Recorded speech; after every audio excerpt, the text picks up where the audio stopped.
gravar aqui. Bora lá, bora lá. Bom, então tá aqui, filhotes. Na aula passada, essas primeiras telas aqui, ó, eu só vou dar aquela passada rápida para a gente inteirar do assunto que vai ser falado hoje, tá? Então, protozoários, né, reino protista, unicelulares, eucariotos, né, e seres heterotróficos. Quatro grupos que nos interessam, quatro classes, né, nos interessam aqui dentro dos protozoários, né, que são os ameboides, flagelados, ciliados e os esporozoários. Lembra que o Ti falou para vocês, né, que quase praticamente a gente não encontra mais nas provas, né, ao motivo da classificação, né? Então, geralmente a gente já estuda os grupos direto, sempre ficar falando de fulano está classificado em tal grupo é porque tem pseudópode. Não, a gente vai colocar isso daí como sendo uma informação do grupo e não necessariamente né, para classificá-los. Se aparecer, beleza. Se não, lembrar que os ameboides, as amebas, né, se locomovem e capturam alimentos por pseudópodes, flagelados se deslocam por flagelo, ciliados por cílios, né, e os esporozoários praticamente se movimentam de acordo com o meio ali onde eles estão, água corrente, líquido circulatório, etc. O que a gente destacou para vocês, né, nesse aspecto aqui de protozoários também, foi o fato de que pode aparecer o termo fagocitose, que a gente estuda em outras áreas da biologia, como a citologia, por exemplo, né, quando vai falar de emissão de pseudópodes, vacúolo digestivo, tá? Até vai ter uma questãozinha interessante do vacúolo digestivo, que eu vou falar para vocês, meninos, que é o seguinte, se der tempo da gente chegar em malária hoje, né, para falar sobre essa protozoose que despenca, né, lembra que um dos medicamentos aí, né, que o presidentão lá está querendo que administre nas pessoas aí, é a hidroxicloroquina, né, e a gente sabe que essa medicação, ela é usada com êxito, tá, em casos antimaláricos, né, contra lúpus e contra malária também, né, derivado ali de alguns componentes encontrados ali no quinino, né, na quina, etc. A gente vai comentar com vocês depois. E uma das ações, né, dessa medicação é justamente no vacúolo digestivo do protozoário, né? Então, o que acontece, né? O vacúolo digestivo é o local onde o quê? Tem o armazenamento de nutrientes para o protozoário, tá? Onde ocorre armazenamento, às vezes, de alguma substância importante. Então, um dos efeitos da hidroxicloroquina, tá, é justamente atuar no vacúolo digestivo, né, e interferir aí na sobrevivência do esporozoário, tá? Mas depois a gente vai comentar isso aí com vocês. Aqui, protozoários ameboides, não esquecer da fagocitose, né, como captura de alimento. Não esquecer daquela situação do vacúolo pulsátil ou contrátil, tá? E aí protozoários de água doce tem, né, devido àquele controle osmótico, processo de osmorregulação. Protozoários de água marinha não tem, né, por causa não tem atividade, né, como a gente comentou com vocês, por causa daquela questão dos meios estarem praticamente isosmóticos, né, ou isotônicos, né, meios semelhantes ali. Flagelado, deslocando para o flagelo, aqui quando cai alguma coisa em prova para vocês, são os causadores de doença, tá? Nós vamos comentar.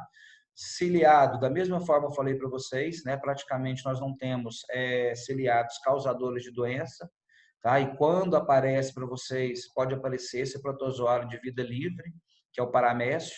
Aí lembra do macronúcleo, né, com a função vegetativa, e o micronúcleo com a função reprodutiva. Esporozoário, esse é o cara, né? Então, assim, das doenças que aparecem com uma certa frequência para vocês, a malária, ela sempre é uma manifestação destacável ali nas provas, tá? E uma característica interessante, né, que eu estava lembrando depois que eu não cheguei a falar para vocês, e que é praticamente vamos dizer assim, uma característica mais evidente da reprodução dos esporozoários, e especificamente o plasmódio, é a ocorrência desse processo aqui, meninos, chamado de esporogonia. Tá? Então, nesse caso aqui, o que acontece? Tá? Esse processo também pode ser chamado de divisão múltipla de núcleo. Tá? Deixa eu só mostrar para vocês aqui, para não confundir com bipartição. Tá? Então, a gente vai mostrar para vocês, no caso da malária, meninos, que nós somos hospedeiros intermediários do plasmódio. Enquanto o inseto o anófeles, ele é o hospedeiro definitivo. Tá? E quando o anófeles, tá, ele sugar o sangue de pessoas que estão contaminadas com a malária, ele vai sugar hemácias que carregam uma fase do ciclo reprodutivo do plasmócito, que a gente vai ver, que é chamado gametócito. Tá? Então, esses gametócitos aqui, dentro do estômago do inseto, vão se diferenciar em gametas, vai acontecer uma fecundação lá, e o interessante, queridos, é que após essa fecundação, né, com a ocorrência aqui de meiose, tá? O que vai acontecer na realidade? Vários núcleos vão ser originados. Então, imagina a gente tendo um cisto, uma massa, né, uma estrutura única ali, e os núcleos que estão lá dentro, eles começam a se multiplicar. Então, cada núcleo desse daqui, filhotes, ó, cada núcleo desse daqui que foi originado inicialmente de um núcleo só, vai o quê? Vai se separar depois e isso daqui representa um protozoário isolado. Tá? Então, a gente chama isso de divisão múltipla de núcleo, ou divisão nuclear múltipla. Isso acontece nos esporozoários. Porque nos outros, a gente observa mais, ó, é a bipartição, tá? A conjugação, tá ok? Então, isso aqui é só uma curiosidade para a gente mostrar para vocês que um dos grandes agravantes no ciclo da malária é justamente por quê? Porque o protozoário ele se multiplica muito rápido. Né? Às vezes ele demora para multiplicar, ele demora para reproduzir, né? Por isso que tem aquele intervalo, aquele tempinho ali das febres e tal. Mas o que acontece? Quando ele inicia o processo de reprodução, aí ele gera um número muito grande de protozoários que aí abandona, matando a célula, matando as hemácias, né? E causando todo um processo infeccioso no organismo, tá? Então, isso daqui só como curiosidade para vocês ali. Qualquer dúvida, queridos, um bate-papo, tá? Pisca para mim aqui, eu abro e respondo para vocês. Bom, então vamos lá o que nos interessa, então, tá? Então aqui a gente vai aproveitar, né, que a gente está nessa parte de protozoários para vocês e já caracterizar as protozooses, tá? E depois fica aí para trás só a questão de virose e bacteriose, né, que eu falei para vocês que eu já tinha conversado com o Vânia e com Yada para a gente montar uma aulinha depois interagindo, nós três aí para falar delas, tá? Bom, queridos, a primeira doença, né, vamos dizer assim, se a gente pegasse agora o material, não estou dizendo que é a mais importante, tá? Mas eu estou acompanhando aquela classificação, né, que é do grupo dos protozoários. Então, iniciando, por exemplo, primeiro pelo grupo ameboide, né? Então, isso daqui é uma doença causada por amebas, tá? Então, lembra que eu falei para vocês que quando a gente trabalha essa parte de doenças, tá? No ensino superior, por exemplo, na faculdade, a gente trabalha a microbiologia e a parasitologia. E na parasitologia é muito comum a gente estudar protozoários e verminoses. E na micro, a gente trabalha virose, bacteriose e micose, tá? Então, o que acontece? Então, é muito comum questõezinhas de vestibulares aparecerem para vocês, associando, por exemplo, colocando verminose junto com certas protozooses. Tá? E nós temos algumas protozooses, entre elas essa daqui, ó, chamada de amebíase, ou também pode aparecer para vocês como disenteria amebiana, tá? Que a forma de contágio é a mesma da maioria das verminoses quando envolve o que a gente chama de contaminação feco-oral. O que é contaminação feco-oral? Ah, eu estou comendo fezes? Não, a gente está ingerindo alimentos que podem estar contaminados por esgoto, como, por exemplo, água contaminada, alimentos contaminados, tá? E os vermífugos, queridos, que são utilizados no nosso dia a dia aí, os antihelmínticos, né? Os lombrigueiros, vamos dizer assim, de uma forma generalizada, eles também combatem protozoários, tá? Entre eles, a própria ameba. Então, nós temos, por exemplo, a giardia, tá? Que é o quê? Que é um protozoário causador da giardíase e que ela também, o que? Ela é combatida justamente, tá? Com esses medicamentos, esses vermífugos que são colocados como um todo aí, tá? Então, é muito comum aparecer questõezinhas de provas, aonde o cara coloca lá para você, por exemplo, algumas verminoses e coloca lá uma ou outra protozoose no meio, tá? E mostra, na realidade, a forma de contágio que é comum. Agora, só tomar cuidado na hora de classificar. Por isso que é importante a gente sempre estar dominando essa situação daquilo que é causado por protozoário, o que é causado por vermes e etc. Tá? Então, primeira delas, meninos, tá? É a chamada entamoeba histolítica, tá? Então, a entamoeba histolítica, nós temos outra chamada entamoeba coli, que pode ser encontrada naturalmente no nosso intestino, tá? Então, essa daqui é a mais comum causadoras de quê? De protozooses gastrointestinais no organismo do homem. Tá? Então, a forma de contágio dessa entamoeba, tá? É uma contaminação que ocorre, né, através de quê? Através de lançamento de esgoto na água, falta de condições de higiene, né? Então, questão de educação sanitária, saneamento básico, tá? Então, essa ameba, esse protozoário, quando ela se desenvolve no nosso sistema gastrointestinal, especificamente no intestino. Então, toda doença, filhotes, tá? Que acometer o sistema gastrointestinal, vai ter alguns pontos que são incomuns para a gente lembrar na hora das provas. Primeiro, que é a forma de contágio, né? Que normalmente envolve o quê? Envolve alimento, água e alimentos contaminados por esgoto. Geralmente, o que acontece? Eles parasitam a mucosa intestinal. Tá? Se parasita a mucosa intestinal, mas é claro que passa primeiro pelo estômago, passa pelo esôfago, etc. Então, os chamados distúrbios gastrointestinais são comuns em todas elas. Tá? Então, a questão de diarreia, a questão de vômito, dores abdominais, cólicas, tá? Então, isso daí tudo acaba sendo o quê? Acaba sendo sintomas semelhantes.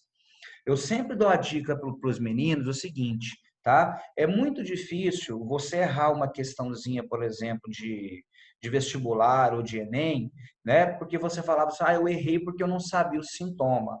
Tá? Então é muito difícil uma questão, o que ela colocar como ponto correto daquele gabarito o efeito sintomático. Por quê? Porque geralmente os sintomas, queridos, tá? Nem sempre eles são associados pela presença necessariamente do parasita.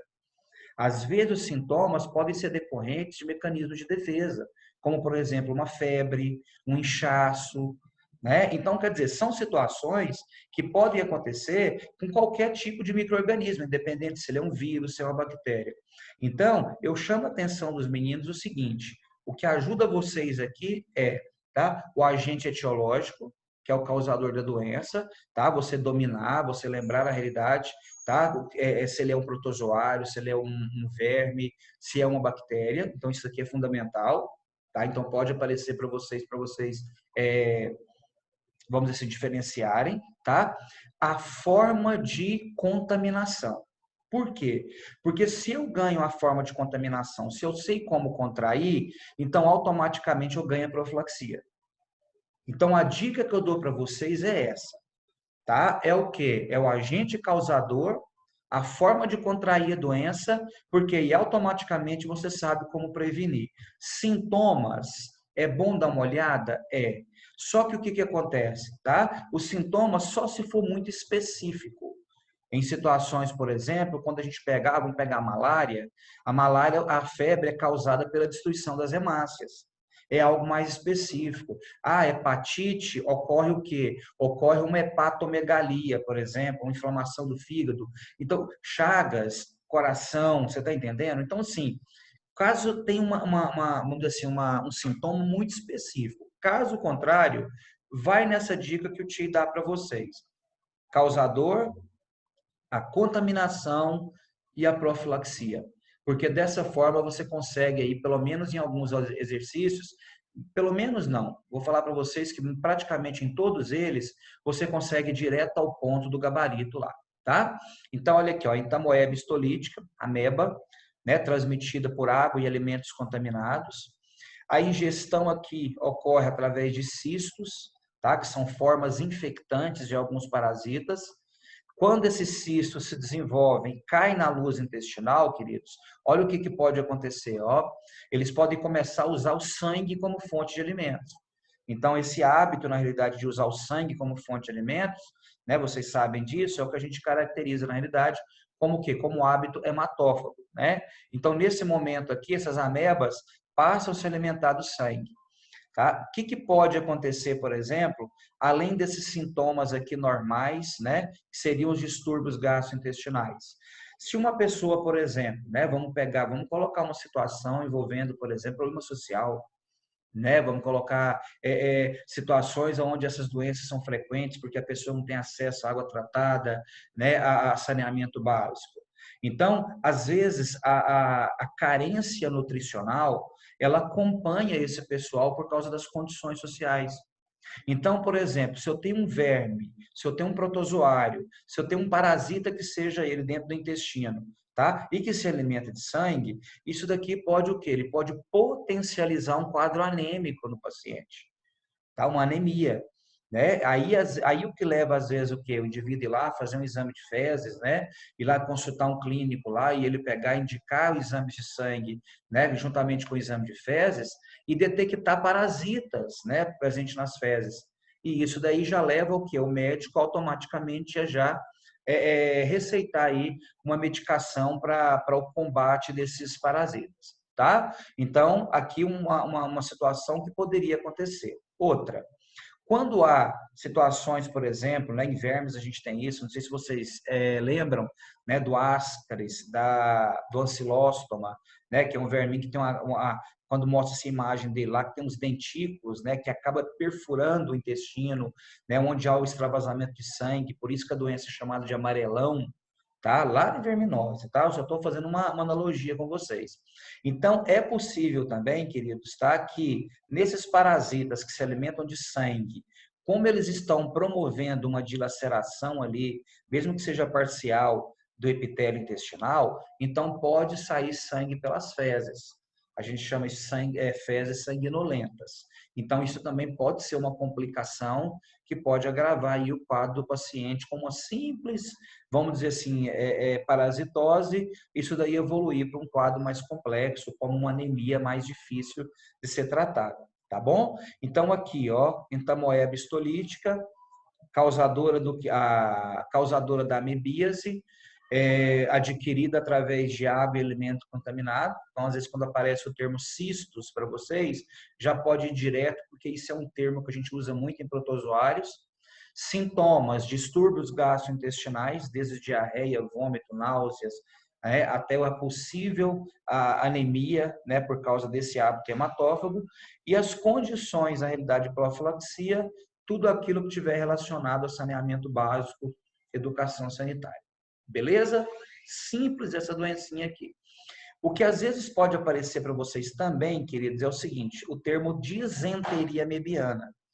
O termo disenteria mebiana, geralmente alguns autores, eles gostam de abordar quando você tem um quadro, vamos dizer assim, simples da mebíase não, um quadro simples dessa infecção. Então, vamos imaginar, deixa eu dar uma condição para vocês aqui, por exemplo, nós, né, que temos toda uma condição aí, água tratada, tal, e toda essa facilidade, né, e de obter esses métodos, né, de saneamento básico aí. A gente vai passear em alguma cidade, vai na fazenda, por exemplo, né? E naquele momento que a gente está ali, passando o final de semana, a gente adquire, por exemplo, uma ameba aí, um alimento contaminado.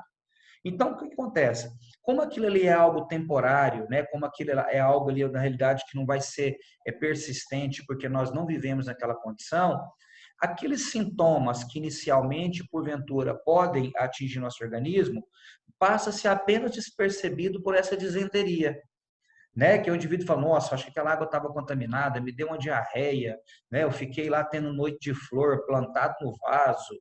E aí voltamos para a nossa vida normal, às vezes vai lá, o que que acontece? Né? Toma um vermífugo ali, resolveu o problema. Então ela passou por uma fase benigna. Se a pessoa mora numa região, né, aonde o quê? Aonde a única fonte de água que ela tem é aquela, né, o alimento que ela tem é aquele, né, que está contaminado, não tem acesso às condições sanitárias, médico, né, ou às vezes porque não tem condição mesmo de ir, ou é difícil para ir. Então, o índice, na realidade, de parasitas no organismo desse indivíduo, ele é grande.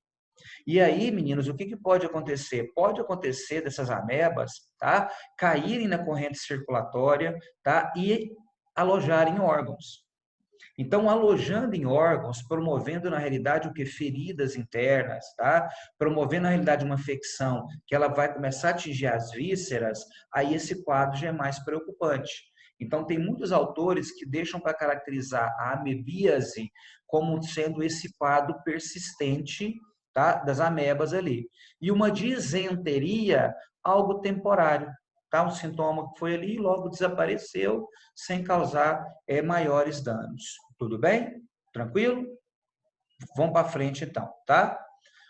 Essa doença aqui já foi cobrado demais, né, meninos? Brasil, então, algumas regiões, o próprio Sudoeste, né? O próprio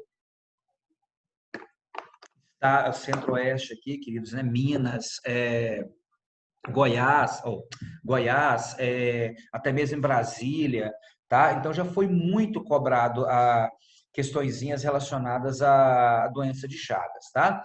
O que que a gente tem de informação para vocês aqui para ficar atento, né? Que poderia aparecer como uma forma de complicar para vocês. Primeiro, tá? Aqui a gente analisar o agente etiológico, né? O famoso Trypanosoma cruzi, tá? Em homenagem, todo mundo sabe aí ao Oswald Cruz, né? Então Carlos Chagas, né, que descobriu e homenageou o seu amigo lá.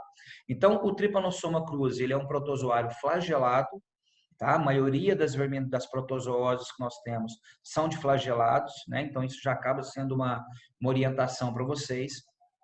Aqui nós já temos um vetor, né? Então, o triatoma, né? O triatomídeo, algumas provas, né? O cara coloca lá barbeiro, chupança, procotó, percevejo, né? Então, quer dizer, aqui nós temos um inseto vetor, perdão. Tá, eu acabei de almoçar agora. Então, é um inseto vetor. Aqui, o que foi cobrado recentemente, né, por causa do aumento de alguns casos, principalmente, né, quando a manifestação das chagas, ela aconteceu de forma rápida em certos pacientes, né, coisa que não é muito comum. Por quê? Porque geralmente as chagas, né, o indivíduo às vezes passa com ela desapercebida e só vai descobrir isso daí lá na terceira idade, né, quando está fazendo os exames de rotina e observa uma arritmia, né, ou observa às vezes uma megalocardia, que é um aumento no volume do coração, né? Aí, ou vai doar um sangue, né? E observa na realidade que o sangue não passou pelo teste de triagem porque foi encontrado o protozoário. Então, às vezes, né? A gente comenta às vezes que o indivíduo ele morre com chagas, mas não de chagas. Por quê? Porque não é comum ela manifestar. Agora, o que que acontece, né? Em alguns anos atrás, em algumas regiões, né, muitos pacientes, inclusive de idades, né, adultos para adolescentes, começaram a manifestar sintomas das chagas. E aí os caras começaram a pesquisar, a preocupar, falou, uai, mas hoje praticamente quase que a gente não tem mais casas de pau a pique, né? Que era um local propício para o barbeiro se esconder, né? Então, o que está acontecendo? Então, investigando isso daí, queridos, os caras chegaram à situação, que vocês já devem ter visto aí, tá? De alimentos contaminados com o quê? Com o tripanossoma.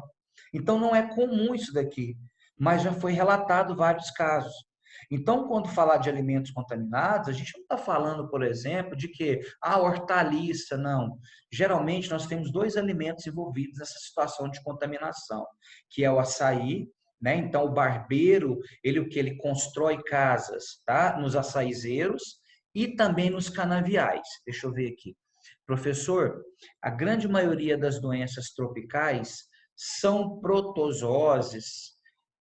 Sim, né? Se a gente olhar por esse lado, é sim. A maioria delas são protozooses, tá? Mas a gente não pode descartar algumas verminoses também, não.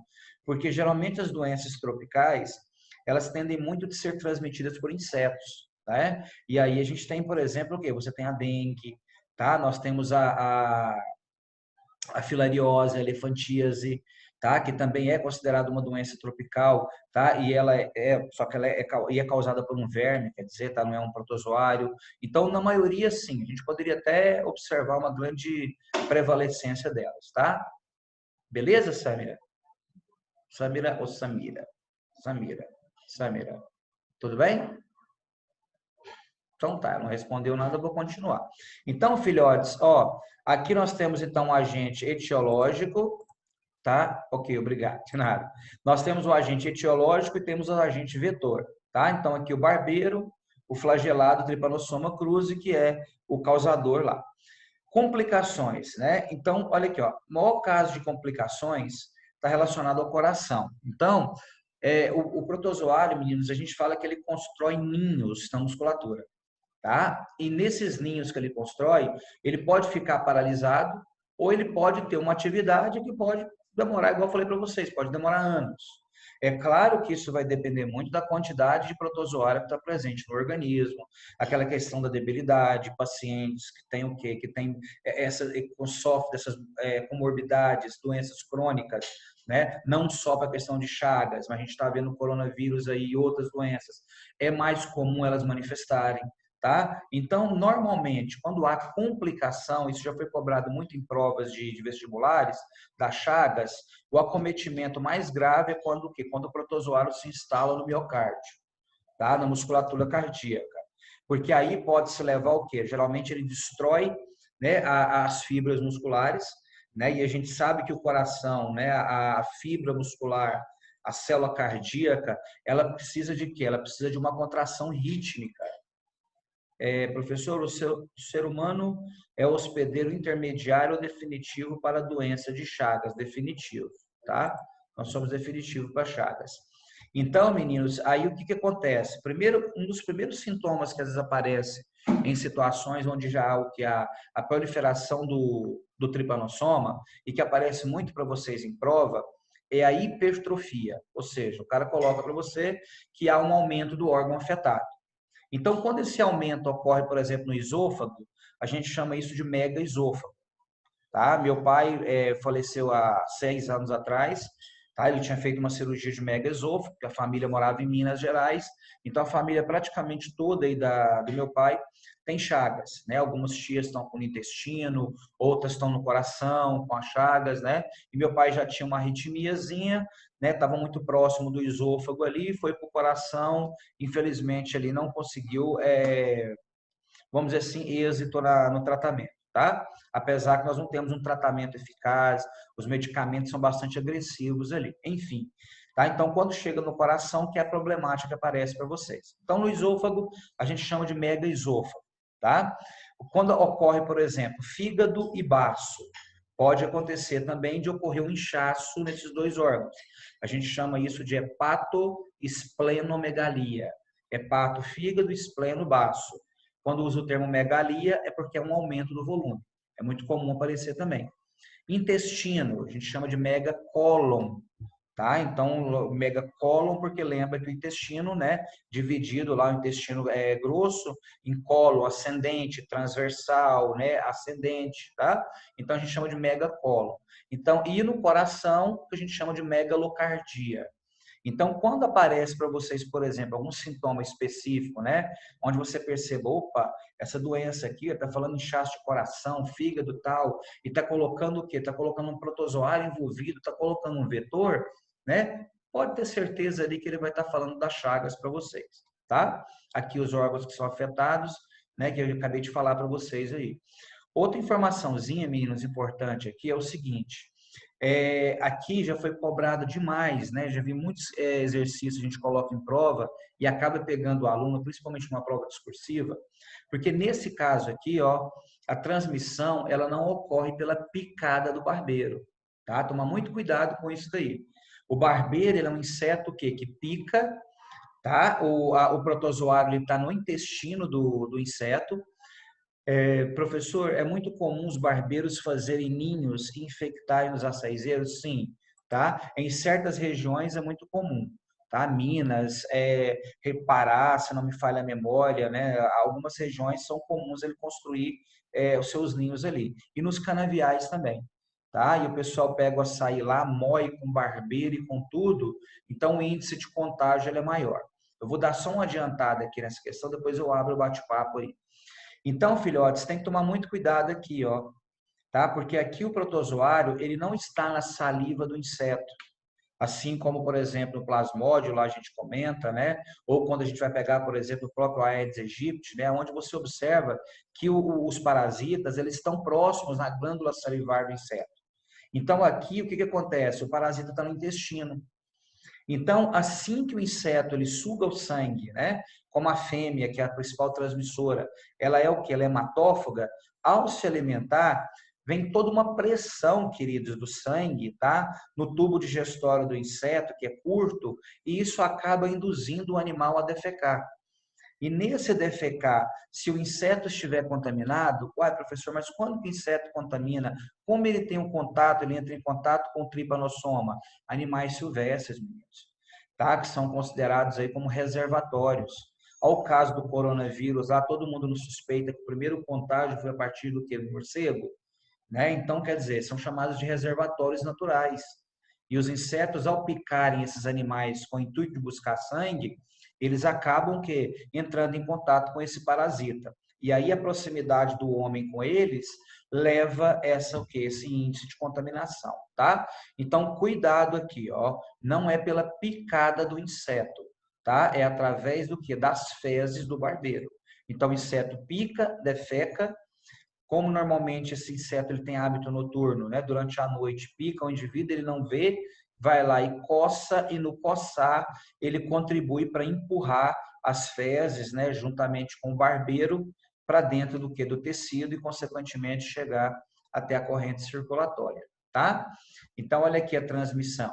Fezes do barbeiro, transfusões pode ocorrer. É claro que hoje a triagem, praticamente a gente descarta isso daí.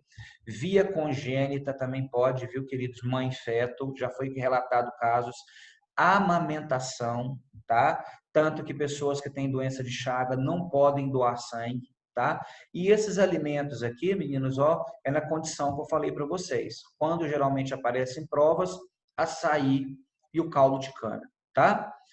Profilaxia, eliminar o barbeiro. Toda doença transmitida por inseto, a principal forma de profilaxia é você evitar o contato do inseto com a população. Então, usar o quê? Usar repelente, evitar o quê? O contato do inseto dentro de casa, né? A questão de usar telas protetoras em porta e janela, né? Então, isso tudo é válido. Aqui, filhotes, ó, tem um sintoma, tem uma profilaxia que quando ela aparece, ela já é sugestiva, tá? Deixa eu até pegar a minha canetinha aqui, que é aquela sugestiva já de doença de Chagas. O cara coloca lá, substituir casa de pau a pique, né? Nós não temos outra doença cuja o quê? Cuja a presença ali da casa de pau a pique é uma das condições para que ela seja transmitida. Então, quando aparecer esse pau a pique aqui, casa de pau a pique, né, substituir casa de pau a pique por casa de alvenaria, então já pode ir direto lá em doença de Chagas, que o gabarito já vai estar praticamente direcionado lá, tá? Então, essa doença aí é uma doencinha preocupante. Tá aqui pelo meu cronômetro aqui, filhotes, tá, acho que faltam uns 4 minutos, né? Tá, depois eu peço o Ítalo aí para confirmar para mim, por favor, ou vocês mesmos, para a gente não ultrapassar, né? E dar os 10 minutinhos e voltar depois. Deixa eu ver se tem alguma pergunta aqui. Não tem. Então, beleza. Então, vou fluir já. Oi? Opa, está bom? Só entrou aí. Tá, então beleza. Então, queridos, aqui, ó. Aqui só uma. Eu vou pelo meu aqui, tá? A hora que der 40 aqui, eu pego e finalizo a reunião com vocês. Falta 4 minutos, Ken. 4? Não, então tá certo aqui. Meu cronômetro vai bater certinho. Então, filhotes, aqui, ó. Isso aqui só para mostrar, né? Formas de profilaxia, né? Que evitar o quê? Casas de alvenaria, né? Não tem como o inseto se esconder lá, né? Para se reproduzir. Telas protetoras em porta e janela também, utilização de cortinados, repelentes, tudo isso daqui são medidas para combater, tá? Então, o inseto pica, claro que aqui esse cidadão está acordado, né? Mas à noite ele não observa, né? Que coçou, o inseto defecou, né? Então, nas fezes é onde está o protozoário, vai para a corrente sanguínea, cai na musculatura, tá vendo esse desenho muscular aqui, ó? Isso aqui é o coração. Né, uma forma da gente sempre estar mostrando a diferença da musculatura cardíaca, né, com a musculatura esquelética, é essa ligação entre as células musculares aqui, ó, essa anastomose que a gente fala. Porque lembra que a musculatura do coração, ela tem que bater o quê? De forma rítmica, né? Então não tem um músculo tá parado igual uma musculatura esquelética, por exemplo. Eu faço um exercício, eu movimento o bíceps, mas eu movimento o tríceps, aí eu malho esse músculo, não malho aquele, né? Aqui não, aqui o coração tem que bater como um todo. Todas as células têm que estar no ritmo, por isso que tem que ter aquele, como é que a gente fala? Ai, meu Deus do céu. O estímulo do coração parte do próprio átrio ali, né? Do próprio marcapasso natural, tá? Então, aqui, ó, então isso daqui define na realidade como uma célula muscular. Então, aqui está mostrando o protozoário construindo ali os ninhos na musculatura do miocárdio.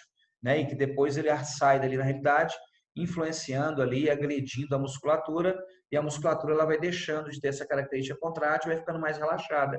E nesse relaxamento é o que a gente caracteriza ali o aumento, né, da célula, o aumento do órgão, né, a chamada hipertrofia do órgão, tá? Aqui na corrente sanguínea, então o protozoário ele fica no sangue, então o indivíduo que teve chagas, né, o que tem chagas, ele não pode ser doador, e infelizmente, meninos, ainda não existe um tratamento, uma medicação capaz de eliminar por completo. Tá? Alguns medicamentos que são usados no combate de doenças de protozooses, assim como a hidroxicloroquina, lá no caso da malária, eu não me lembro qual que é usada no tratamento da doença de Chagas, mas são medicamentos muito agressivos, tá? À base de metais.